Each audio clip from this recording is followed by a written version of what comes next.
നെയ്ച്ചോറിനും ചപ്പാത്തിക്കൊക്കെ combination വരുന്ന fish മോളി എങ്ങനെ perfect ആയിട്ട് ഉണ്ടാക്കാമെന്ന് കണ്ടു നോക്കാം. ആദ്യം നമുക്ക് ഫിഷ് ഒന്ന് മാരിനേറ്റ് ചെയ്തെടുക്കുക. അതിനായിട്ട് ലൈറ്റായിട്ട് മാരിനേഷനാണ് കൊടുക്കുന്നത്. മഞ്ഞൾപ്പൊടി, കുരുമുളക് പൊടി, ഉപ്പ്, ചെറുനാരങ്ങ നീര് തേച്ചിട്ട് ഫിഷ് നന്നായിട്ടൊന്ന് മാരിനേറ്റ് ചെയ്തെടുക്കുക. കട്ടിയിൽ മാരിനേഷൻ കൊടുക്കരുത് കേട്ടോ. ഇനി ഇത് ഷാലോ ഫ്രൈ ചെയ്തെടുക്കണം. ഞാൻ അയക്കുറ മീനാട്ടോ എടുത്തിട്ടുള്ളത്. അത് വെളിച്ചെണ്ണയിൽ ഷാലോ ഫ്രൈ ചെയ്തെടുക്കുക. 2 വശം ഒന്ന് കുക്ക് ചെയ്തെടുക്കുക. എന്നിട്ട് ഫിഷ് മാറ്റി വയ്ക്കുക.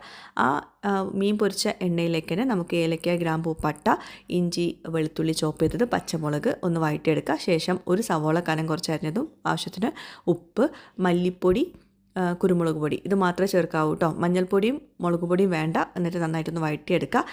അതൊന്ന് കുക്കായിട്ട് നല്ലൊരു പച്ചമണമൊക്കെ ഒന്ന് മാറി കഴിഞ്ഞിട്ടുണ്ടെങ്കിൽ അതിലോട്ട് തേങ്ങാപ്പാലിൻ്റെ 2-ാം പാൽ, അതായത് ഞാനിവിടെ കോക്കനട്ട് മിൽക്ക് പൗഡറാണ് എടുത്തിട്ടുള്ളത്. ഫിഷ് മോളിക്ക് എപ്പോഴും മിൽക്ക് പൗഡർ എടുക്കുന്നത് നല്ല കേട്ടോ. അത് കലക്കിയിട്ട് 2-ാം പാൽ കുറച്ച് ലൂസാക്കിയിട്ട് ആദ്യം ഒഴിച്ചു കൊടുക്കുക. ഒന്ന് കുക്ക് ചെയ്ത ശേഷം അതിലോട്ട് തക്കാളി വലിയ കഷ്ണങ്ങളാക്കിയിട്ട് അരിഞ്ഞത് ചേർത്ത് കൊടുക്കുക.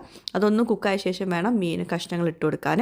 എന്നിട്ട് അടച്ച് വെച്ചിട്ട് വീണ്ടും കുക്ക് ചെയ്തെടുക്കുക. അത് നന്നായിട്ട് തിളയ്ക്കുന്നുണ്ട് കേട്ടോ. അപ്പോൾ മീൻ ആ ഒരു തേങ്ങാപ്പാൽ 2-ാം പാൽ നന്നായിട്ട് കുക്കായിട്ടുണ്ട്. ലാസ്റ്റാണ് തേങ്ങാപ്പാലിൻ്റെ കട്ടിപ്പാൽ ചേർത്ത് കൊടുക്കുന്നത്. അതായത് കോക്കനട്ട് മിൽക്ക് പൗഡർ കുറച്ച് കട്ടിയിൽ ഉണ്ടാക്കിയെടുത്തിട്ട് ഇതിൻ്റെ മുകളിൽ ഒഴിച്ചു കൊടുക്കുക.